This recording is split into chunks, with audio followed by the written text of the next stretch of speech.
Oh, well, you know what?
Oh, perfect. All right.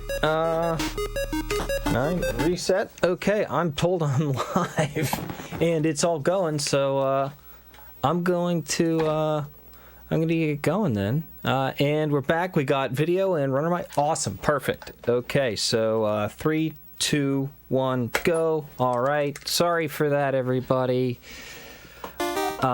You know, these things, honestly, I what I want to say is just running these marathons is insanely difficult, and the behind-the-scenes work that everybody does is incredible. So, you know, like a few seconds of trouble, but I mean, just the level of effort here is so great, and I just want to say thank you to everybody that's doing the work on the Restream team.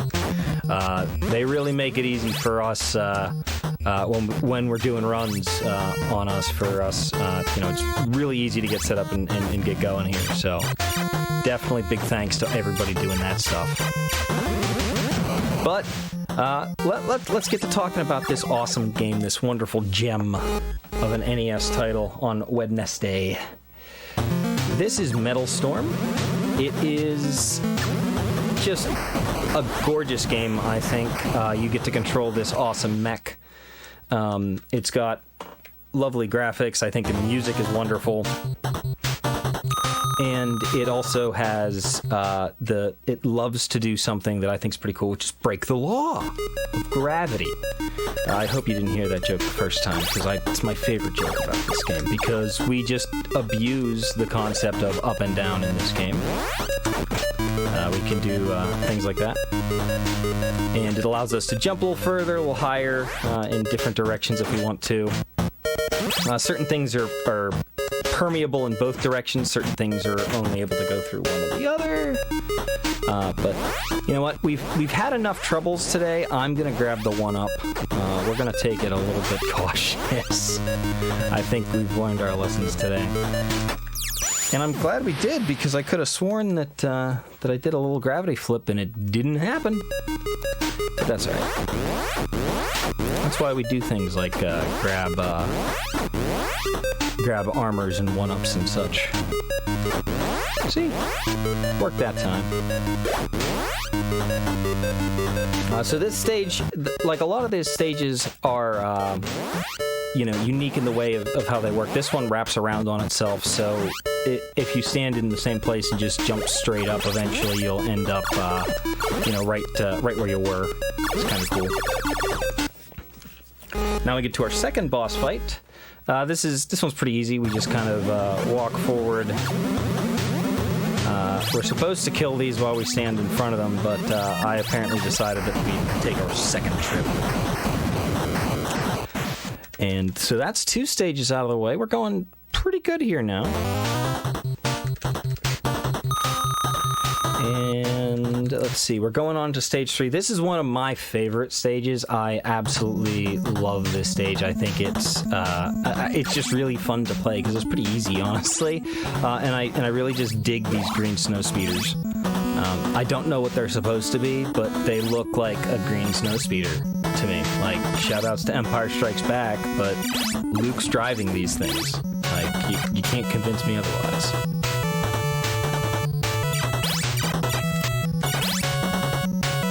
So you'll see I picked up a few different things over time here, and what I usually am going to be using is this power up here. This it's the powered up blaster, basically. It's just it just does more damage than your regular blaster, and frankly, that's what we're looking for: maximum damage.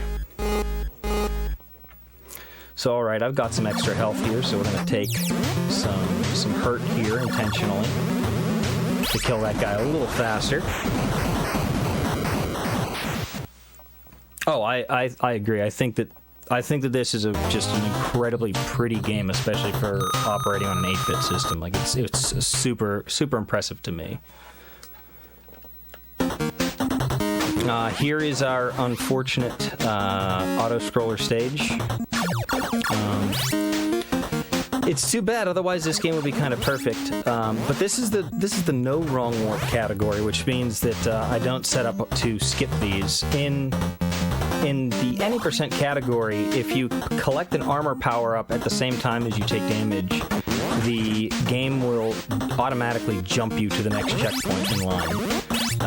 That happens only on the US version, but it is a great way to save somewhere in the neighborhood of about, I think, 2 minutes and 10 to 15 seconds, somewhere in the neighborhood. It's a significant, maybe up to 2:30, like it's a significant time savings. It definitely makes a difference. There's some respawning turrets, nothing too scary. Our powered up blaster makes short work of them, so we fear them not.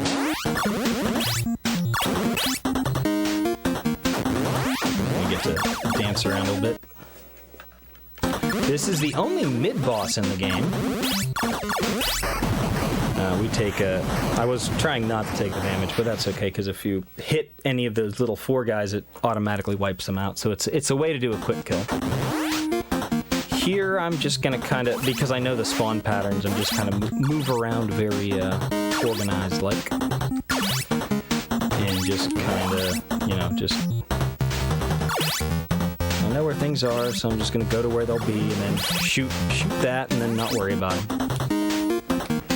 But at the same time, one of the nice things is that even though this is an elevator stage where the music is, at least the music's good, it's not like a normal elevator where the music's terrible. This is good elevator music. And here's a little bit of lag we have to try to mitigate.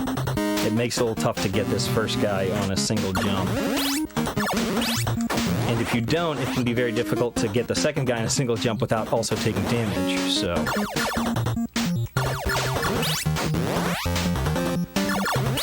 Here again, it's just the same pattern. One of the things I actually really love about this game is that once you know the route, you know the route. It does not change. You're not really reacting to a lot. It's just pure execution, especially the no wrong warps category. It is purely just putting yourself in the positions and being as close as you possibly can be to enemies at times, or moving as quickly as possible. It's pretty awesome. But so that's 4 stages down. Moving along pretty well. We've got 2 to go. Well, 2 real stages to go. This is stage 5. I would call it the Widowmaker. It is, without a doubt, I think this is the most difficult stage in the game, by a pretty significant margin. I've already gotten the timing off, so there's really no hope to do this especially quickly. So we're going to kind of do it brute force now. Like, all that lag just kills you, right? Gonna go over here. You'll see I pick up this, that C stands for Crusher, and what it does is it just kills all enemies on screen. That's the second one of those I've used in this run.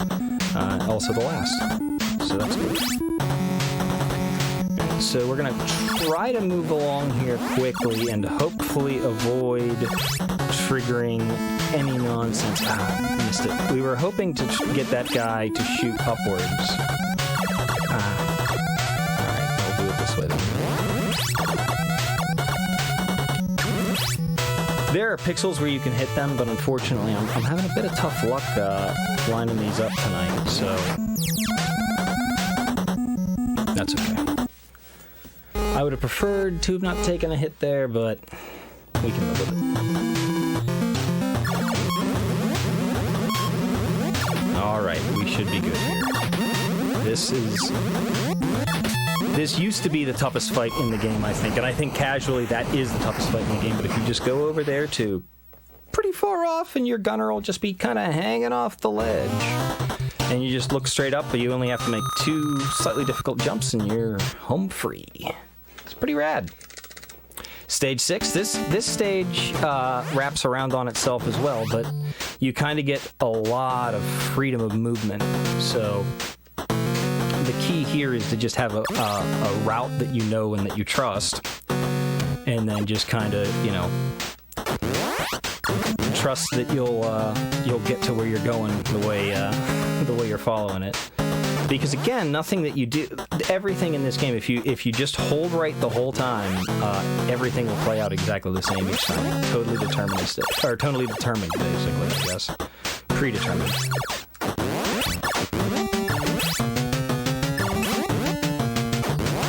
And get through here, and whoop.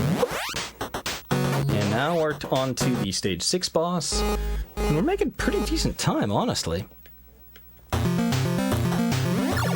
In the interest of everybody's sanity, I'm going to not try to do the quick kill on this. It is insanely difficult. I think I'm never been better than about 30% for it, and figure I've already got armor. Let's not put ourselves any further behind the 8-ball. And boom, there we go. Now you don't want to get crushed in any direction, and the top and bottom of that room just both will do damage if you touch anything, so you definitely want to avoid them. Alright, so this is stage 7. This is a pretty cool stage because all it is just a boss rush. Luckily, none of the bosses in this game are especially difficult. Let's see, I'll do a superhero landing. There we go, pretty cool. Walk over here.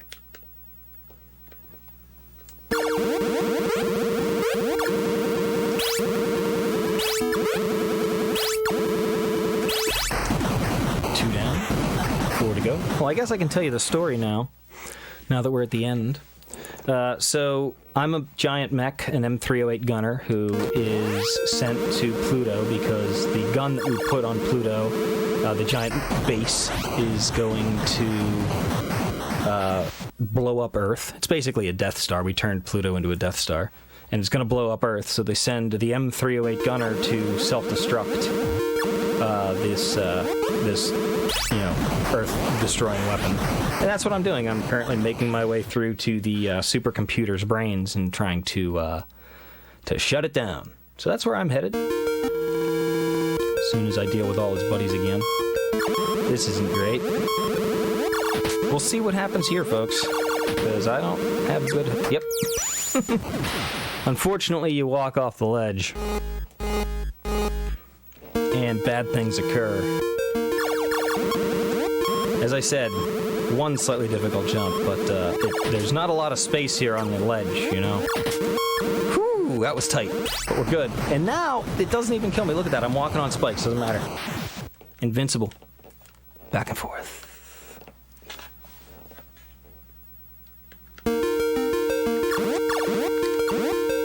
So there's actually a re-release of this that came out a while ago that I've done runs of as well that gives some of the story back to the game, where as you're shutting down the AI that controls the planet-destroying weapon, that it tries to talk you out of destroying it.